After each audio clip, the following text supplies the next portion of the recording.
Hi, this is Tulasi. Welcome to Tulasi Tamil vlogs. Thumbnail பார்த்துட்டு தான் வீடியோக்குள்ளார வந்திருப்பீங்க. இது எங்களோட 2nd இயர் ஆனிவர்சரி விளாக் தான். இந்த விளாக்ல ஒரு சில ட்ரிக்ஸ் உங்க ஹேப்பியா உங்க மனசுக்கு பிடிச்சவங்கள டே ஃபுல்லா எப்படி ஹேப்பியா வச்சிருக்கிறது அப்படிங்கிறதுக்கான ட்ரிக்ஸ் சொல்லியிருக்கேன். ஸோ வீடியோவ ஸ்கிப் பண்ணாம வந்து லாஸ்ட் வரைக்கும் பாருங்க. பிடிச்சிருந்தா மட்டும் லைக் பண்ணி சப்ஸ்கிரைப் பண்ணுங்க. எப்பயும் போல தான் ஆனிவர்சரிக்கு 1 வீக் முன்னாடியே பிளான் பண்ணேன். இதெல்லாம் பண்ணணும்னு சொல்லிட்டு. பட் டே பிஃபோர் தான் ஸ்டார்ட் பண்ணேன். நம்ம ஒருத்தவங்களுக்கு குடுக்குற கிஃப்ட் ரொம்ப காஸ்ட்லியா இருக்கணும் அப்படின்னு சொல்லிட்டு எந்த நீடும் இல்ல. நம்ம அவங்க மேல வச்சிருக்க லவ் அண்ட் வந்து அவங்களுக்காக நம்ம போடுற எஃபர்ட் இது 2மே ரொம்ப இம்பார்ட்டன்ட் தான். நான் தமிழுக்கு ஒரு பொக்கே குடுக்கணும் அப்படின்னு சொல்லிட்டு நெனச்சேன். ஓகே அது ஃப்ளவர் பொக்கேவா இல்லாம சாக்லேட் பொக்கே டிஃப்ரெண்ட்டா இருக்கணும் அப்படின்னு சொல்லிட்டு ஃப்ளவர் பொக்கே ஆஸ் யூசுவல் ஷாப்ல போய் வாங்கணும் அப்படின்னா பிரைஸ் கம்மியா தான் சொன்னாங்க. தில்லைநகர்ல ஒரு ஷாப்ல. பட் இது நான் என் கையால பண்ணி குடுக்கணும் அப்படின்னு சொல்லிட்டு நெனச்சேன். பார்க்கும்போது ரொம்ப ஈஸியா தான் இருந்துச்சு. பட் அது பண்ணும்போது தான் செம்ம கஷ்டமா இருந்துச்சு. கார்ட்போர்ட் வந்து என்னன்னா கட் பண்றதுக்கு ரொம்ப வந்து என்னன்னா ஹார்டா இருந்துச்சு. பட் நம்ம அவங்களுக்காக போடுற எஃபோர்ட் ரொம்ப இம்பார்ட்டன்ட் இல்லையா? அதனால நீங்களும் ட்ரை பண்ணி பாருங்க. கார்ட்போர்ட்ல ஹார்ட் ஷேப் கட் பண்ணணும். ஷேப் கட் பண்ணிட்டு அதில கிட்கேட் சாக்லேட்ட பிளேஸ் பண்ணிட்டோம் அப்படின்னாவே ஹார்ட் ஷேப் சூப்பரா வந்திருந்துச்சு. பார்க்கவே ரொம்ப வந்து என்னன்னா சூப்பர்பா இருந்துச்சு. இது குடுக்கும்போது கண்டிப்பா யாரா இருந்தாலும் சர்ப்ரைஸும் ஆவாங்க. நெக்ஸ்ட் எங்களோட பெஸ்ட் மெமரீஸ்லாம் ஃபோட்டோவா போட்டு ஆல்பம் ரெடி பண்ணணும்னு நெனச்சேன். என்ன ரீசன்னால அப்டின்னா, நான் கில்ட்டா ஃபீல் பண்ற விஷயம், நாங்க இன்னும் எங்க வெட்டிங் ஆல்பமே வந்து என்னன்னா கைக்கு வாங்கல. ஃபோட்டோ செலக்ட் பண்ணி ஆல்பம் வாங்குறதுக்குள்ளறயே 2 இயர்ஸ் ஓடி போயிருச்சு. ஓகே நம்ம மெமரீஸ் எல்லாம் ஆல்பமா போடுவோம் அப்டின்னு சொல்லிட்டு தான் போட்டேன். பட் அத பார்க்கும்போது அவ்ளோ ஹேப்பியா இருந்துச்சு. நெக்ஸ்ட் நெறைய வந்து என்னன்னா ஒர்க் இருக்குது. கிஃப்ட் பேக் பண்ணணும், வீட்ட டெக்கரேட் பண்ணணும் அப்டின்னு சொல்லிட்டு, அது எல்லாத்தையும் உங்க கூட வந்து ஷேர் பண்றேன் நானு. நாங்க ஹீலியம் பலூன்லாம் வாங்கல. ஹீலியம் பலூன் மட்டும் தான் சீலிங்ல ஒட்டுமா என்ன? எனக்கு ரொம்ப ஆசையா இருந்துச்சு. பலூன்ஸ் ஹார்ட் ஷேப்ல சீலிங்ல இருக்கணும் அப்படின்னு சொல்லிட்டு. அதனால எங்க பெஸ்ட் மெமரீஸ்லாம் ரிப்பன்ல டை பண்ணி ஒரு செட்டப் ரெடி பண்ணணும் அப்படின்னு சொல்லிட்டு நெனச்சேன்.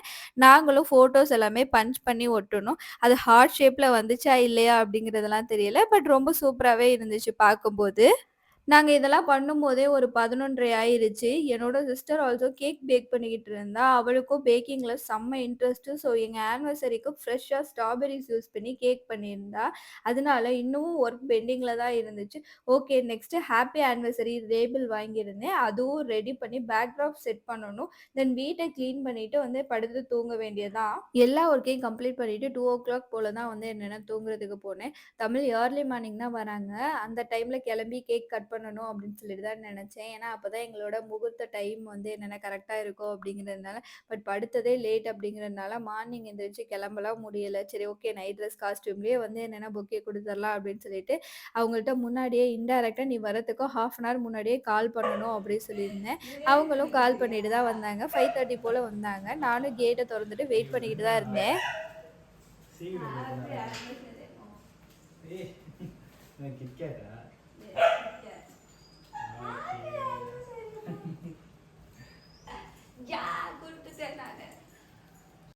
சர்ப்ரைஸ் பண்றதுக்காக வெயிட் பண்றது ஒரு விதமான ஹாப்பினஸ் தான். எங்களோட காலேஜ் டேஸ்ல சண்டேஸ் கூட அப்பப்ப கிளாஸஸ் இருக்கும். அப்பலாம் தமிழ் வந்து மார்னிங் 9 டூ 4 வரைக்கும் வந்து 10 நிமிஷம் பேசுறதுக்காக வெயிட் பண்ணிட்டு இருப்பாங்க. எல்லாரும் இந்த பழமொழி சொல்லி கேள்விப்பட்டிருப்போம். "பழக பழக பாலும் புளிக்கும்" அப்படின்னு சொல்லிட்டு. ஸ்டார்ட்டிங்ல லவ் பண்ணும்போது நல்லா தான் இருக்கும். ஆனா போக போக தான் தெரியும் அப்படின்னு சொல்லிட்டு சொல்லுவாங்க. ஆனா ஒருத்தர் மேல ஒருத்தருக்கு பியூர் லவ் இருந்துச்சு அப்படின்னா, அவங்க நம்மள எப்படி ஸ்டார்ட்டிங்ல பார்த்துக்கிட்டாங்களோ, அதே மாரி தான் அவங்களோட லைஃப் லாங் நம்மள பார்த்துப்பாங்க. எப்படி பார்த்து பார்த்து ரசிச்சாங்களோ, அதே மாரி தான் அவங்க வாழ்நாள் ஃபுல்லா வந்து என்னன்னா பார்த்துப்பாங்க அப்படின்னு சொல்லிட்டு சொல்லிட்டே போலாம். எங்களுக்குள்ள லவ் பண்ண ஸ்டார்ட் பண்ணதுலேருந்து 11 இயர்ஸ் பாண்டிங்கு. சண்டை வந்திருக்கா அப்படின்னு சொல்லிட்டு கேட்டா, எஸ். பட் அது எல்லாமே எங்களுக்கு மட்டும் தெரிஞ்ச சீக்ரெட் ஃபைட்டா மட்டும் தான் இருந்திருக்கு. சண்டை போட்ட ஒரு நாள்லயே வந்து சேர்ந்துருவோம். இந்த குட்டி கோழி குஞ்சு தான் எங்களோட ஆனிவர்சரி கிஃப்ட். பாப்பா விளையாடுறதுக்காக தமிழ் வாங்கிட்டு வந்தாங்க. பாப்பா ஸ்டார்ட்டிங்ல பயங்கரமா பயந்தா. நாங்க 2 பேரும் ஒண்ணா உட்காந்து சாப்பிட்டு சாய்பாபா டெம்பிளுக்கு தான் போலான்னு பிளான் பண்ணியிருந்தோம். எங்களோட ஃபர்ஸ்ட் இயர் ஆனிவர்சரி அப்ப வந்து நாங்க எக்ஸ்பெக்ட் பண்ண மாரி இல்ல. அதனாலயே இந்த இயர் வந்து என்னன்னா பெஸ்ட்டா செலிப்ரேட் பண்ணணும் அப்படின்னு சொல்லிட்டு நெனச்சேன்.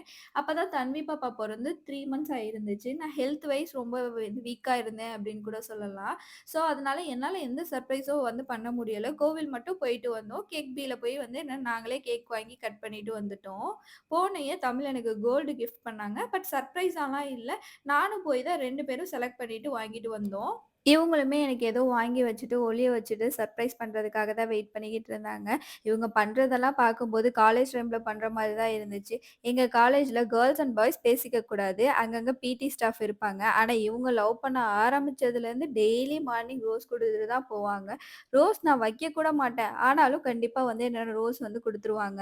எங்க மேரேஜ் அப்ப வந்து இன்விடேஷன் வைக்க அவன் டெய்லி ரோஸ் வாங்குற ஒரு அக்கா இருப்பாங்க. அவங்களுக்கு கூட்டிட்டு போய் என்ன காமிச்சு இன்விடேஷன் வச்சோம்.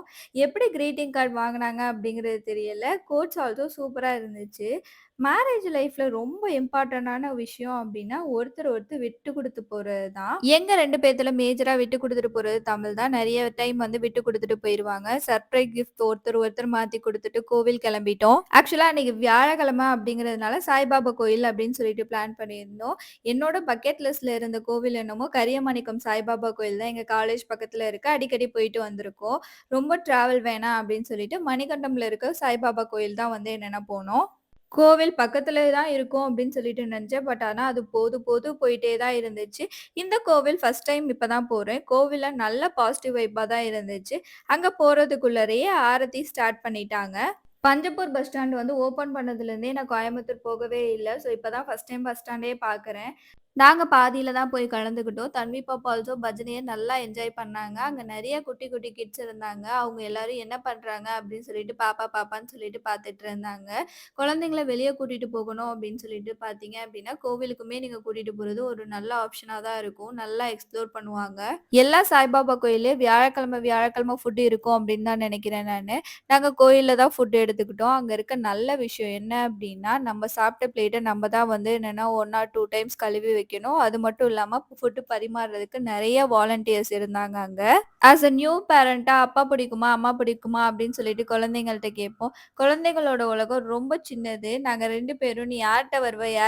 அப்படின்னு சொல்லிட்டு கேட்டு 2 பேர்ட்டயுமே வரமாட்டேன் அப்படின்னு சொல்லிட்டு நின்னுகிட்டு இருந்தா, ஒருத்தவங்கள்ட்ட வந்தா இன்னொருத்தவங்க மனசு கஷ்டப்படும் அப்படிங்கிறது நின்னாலோ என்னமோ! பாப்பாக்கு இன்னும் 1 1/2 வயசு கூட கம்ப்ளீட் ஆகல. ஆனா நம்ம பேசுறது நல்லாவே அவங்களுக்கு புரியுது. கோவில் சுத்தி பார்த்தோம் அப்டின்னா, நல்லா கிரீனிஷா இருந்துச்சு. அங்கேயே ஒரு ஃபேமிலி ஃபோட்டோ கிளிக் பண்ணிட்டு வீட்டுக்குமே கிளம்பிட்டோம். வீட்ல இருக்கிறவங்களுக்கு நான்வெஜ் பிளான் பண்ணலாம் அப்டின்னு சொல்லிட்டு தான் பிளான் பண்ணியிருந்தோம். ஆனா நாங்க கோவில்லருந்து வீட்டுக்கு வரதுக்கே 2:00 ஆயிருச்சு. அகைன் அவங்களுக்கு ஒரு கிஃப்ட் குடுத்தேன். அத பாப்பாவும் அவங்களும் எவ்ளோ என்ஜாய் பண்றாங்க அப்டின்னு சொல்லிட்டு பாருங்களேன். நான் ஏன் இப்டி பொக்க பொக்கன்னு சிரிக்கிறேன் அப்டின்னு சொல்லிட்டு பார்த்தீங்க அப்டின்னா, பேக்கிங்க பார்த்தோனமே அவங்க கண்டுபிடிச்சுட்டாங்க. கூலர்ஸ் தான் அப்டின்னு சொல்லிட்டு. பாய்ஸ்க்கு என்னதான் தேடி தேடி கிஃப்ட் பண்ணணும் அப்டின்னு பார்த்தோம் அப்டின்னாலும், ஷர்ட், கூலர்ஸ், வாட்ச் இத தவிர வேற எதுவும் குடுக்க முடியல. நீங்க உங்க ஹப்பி ஆர் பாய் ஃப்ரெண்டுக்கு என்ன கிஃப்ட் பண்ணுவீங்க அப்டின்னு சொல்லிட்டு கமெண்ட் செக்ஷன்ல சொல்லுங்க. எனக்கும் அது யூஸ்ஃபுல்லா இருக்கும். இந்த வீடியோ பார்க்குறவங்களுக்கும் அது ஹெல்ப்ஃபுல்லா இருக்கும். நெக்ஸ்ட் டே எங்க வீட்ல ஒரு நேமிங் செரமனி ஃபங்ஷன் இருந்துச்சு. அந்த பாப்பாக்கு பர்ச்சேஸ் பண்றதுக்காக கெளம்பிட்டோம். பாப்பா தூங்கிட்டு இருந்ததுனால அவள வீட்லயே விட்டுட்டு போயிட்டோம். நாங்க லவ் பண்ணும்போது கூட நெறைய வெளிய போய் வந்து சாப்ட்டுருக்கோம். காலேஜ் படிக்கும்போது வந்து என்னன்னா கூட பானிபூரி அப்படிலாம் வெளிய சாப்ட்டுருக்கோம். ஆனா ஆஃப்டர் மேரேஜ் தனியா போய் சாப்ட்டதே இல்ல. ஆஃப்டர் பேபி சுத்தமா இல்ல. எனக்கு ஹோட்டல் ஃபுட் அவ்வளவா வந்து பெருசா இன்ட்ரெஸ்ட் இல்ல. வீட்லயே நல்லா குக் பண்ணி சாப்பிடணும் அப்படிங்கிறது தான். ஓகே. ரொம்ப நாள் அப்புறம் நாங்க 2 பேரும் வந்து வெளிய போய் சாப்பிடுறதுக்கு போனோம். ஸோ எங்களுக்கான மீன் டைம் அப்படின்னு சொல்லிட்டு நல்லா டைம் ஸ்பெண்ட் பண்ணி என்ஜாய் பண்ணி தான் சாப்பிட்டோம். அதுல கேக் கட் பண்ணணுங்கிறதையே மறந்துட்டோம். அப்புறம் ஃபேமிலி மெம்பர்ஸ் எல்லாரும் எங்களுக்காக வெயிட் பண்ணிக்கிட்டு இருந்தாங்க. நைட் 11:00 ஆயிருச்சு கேக் கட் பண்றதுக்கே. நான் ஃபேமிலி மெம்பர்ஸ் அப்படின்னு சொல்லிட்டு மென்ஷன் பண்ணியிருக்கிறது என்னோட 2 ஃபேமிலியுமே தான். 2 பேருமே வெயிட் பண்ணிக்கிட்டு தான் இருந்தாங்க. இந்த மாரி ஃபேமிலி கிடைக்க நாங்க 2 பேரும் குடுத்து வச்சிருக்கணும்னு தான் சொல்லிட்டு சொல்லுவேன். எப்பயுமே அப்பா, அம்மா தான் குழந்தைங்களுக்கு இன்ஸ்பிரேஷன். என் தங்கச்சி ஒண்ணு சொன்னா என்ட்ட. "நான் லவ் பண்ண இனி வாய்ப்பில்ல. ஆனா நான் லவ் பண்ணா அக்கா, மாமா மாதிரி தான் உங்கள மாரி தான் நான் லவ் பண்ணணும் அப்படின்னு ஆசை" அப்படின்னு தான் சொல்லிட்டு சொன்னா. அப்படிதான் தமிழ் என்ன பார்த்துக்கிறாங்க. நான் அவங்களையுமே கேர் பண்றேன். என்னோட எல்லா கிஃப்ட்டையும் அவங்களுக்கு குடுத்துட்டேன். இந்த டே ஃபுல்லா அவங்கள ஹேப்பியா வச்சுட்டு இருந்தேன். நானும் ஹேப்பி, அவங்களும் ஹேப்பி. எங்களோட ஆனிவர்சரி ஃபேமிலி மெம்பர்ஸ் பிளெஸ்ஸிங்ஸோட பயங்கரமா எண்ட் ஆச்சு. என்னோட இந்த வீடியோ உங்களுக்கு புடிச்சிருக்கும்னு நெனைக்கிறேன். புடிச்சிருந்தா லைக் பண்ணி சப்ஸ்கிரைப் பண்ணுங்க. நெக்ஸ்ட் வீடியோல பார்க்குறேன். Tata, bye by.